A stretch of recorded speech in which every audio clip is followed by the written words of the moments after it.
আসসালামু আলাইকুম, কেমন আছেন সবাই? আশা করি সবাই ভালো আছেন।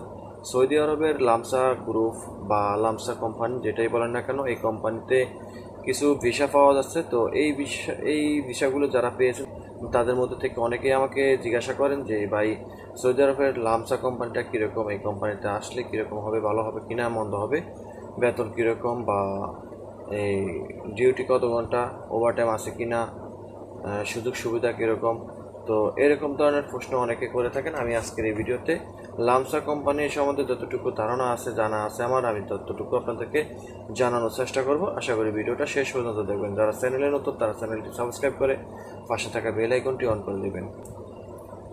তো আমি সর্বপ্রথমে বলবো যে এই কোম্পানিতে কি কি কাজ। এই কোম্পানিতে আপনি এই ক্লিনারের কাজে আসতে পারবেন, ইনডোর বা আউটডোরের কাজে আসতে পারবেন। আর এই কোম্পানিতে আপনি এই আরেকটি সেক্টর আছে, সেটা হলো পেট্রোল পাম্পের কাজে আসতে পারবেন। তো বেতন কীরকম, এই কোম্পানিতে আপনি যদি ক্লিনারের কাজে আসেন, যেটা ইনডোর বা আউটডোরের ক্লিনার কাজ, তো সেই কাজের মাধ্যমে যদি আপনি আসেন তাহলে আপনি বেতন পাবেন 1000 রিয়াল, আর বাড়তি আরও 200 রিয়াল পাবেন খাবার খরচ, টোটাল 1200 রিয়াল বেতন পাবেন। খাওয়ার নিজের, আর থাকা কোম্পানির। আপনি যদি পেট্রোল পাম্পের ভিসা দিয়ে এই কোম্পানিতে আসেন তাহলে আপনি আরও 200 রিয়াল বেশি পাবেন ক্লিনারের কাছ থেকে, অর্থাৎ আপনি 1200 রিয়াল বেতন, 200 রিয়াল খাবার খরচ, টোটাল 1400 রিয়াল পাবেন থাকা কোম্পানির।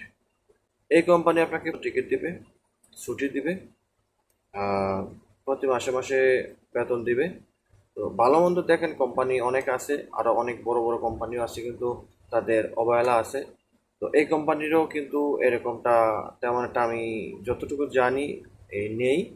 তো আপনি চাইলে এই কোম্পানিতে আসতে পারেন ক্লিনারের কাজে। তো আপনি চাইলে ক্লিনারের কাজে আসতে পারেন বা পেট্রোল পাম্পও আসতে পারেন। এই কোম্পানির কাজের ডিউটির যে টাইমটা, সেটা হলো সব সব ক্ষেত্রেই এই 8 ঘন্টা ডিউটি। সেটা হতে পারে পেট্রোল পাম্প কিংবা ক্লিনার। 8 ঘন্টার ডিউটি, ওভারটাইমও হবে। ওভারটাইম কখনো হতে পারে, কখনো নাও হতে পারে। তো এই কোম্পানি আপনাকে ইকামা টিকিট দিবে কিনা? হ্যাঁ, আপনাকে এই কোম্পানি ইকামা টিকিট সব কিছু ঠিকঠাক মতো দিবে। ঠিক আছে। তো সরকারি যে রুলস, এই রুলস অনুযায়ী এই কোম্পানিটা চলার চেষ্টা করে।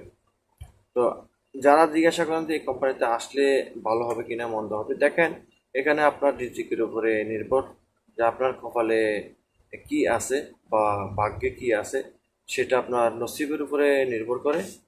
অনেক বড় বড় ভালো ভালো কোম্পানিতে এসে কিন্তু অনেক লোক ভেগে যেতে হয় বা বিপদে পড়ে থাকে, কারণ তাদের এ, নসিবে আছে এটা। তো এই কোম্পানিটা কিন্তু মোটামুটি খারাপ না, মোটামুটি ভালোই। ঠিক আছে, এই কোম্পানিতে আপনি চাইলে আসতে পারেন, কোনো অসুবিধা হবে না আশা করি। তো আশা করি বুঝতে পেরেছেন। তো ভিডিওটা যদি ভালো লাগে অবশ্যই শেয়ার করে দিবেন, চ্যানেলটি সাবস্ক্রাইব করে পাশে থাকা বেল আইকনটি অন করে দিবেন। আল্লাহ হাফেজ।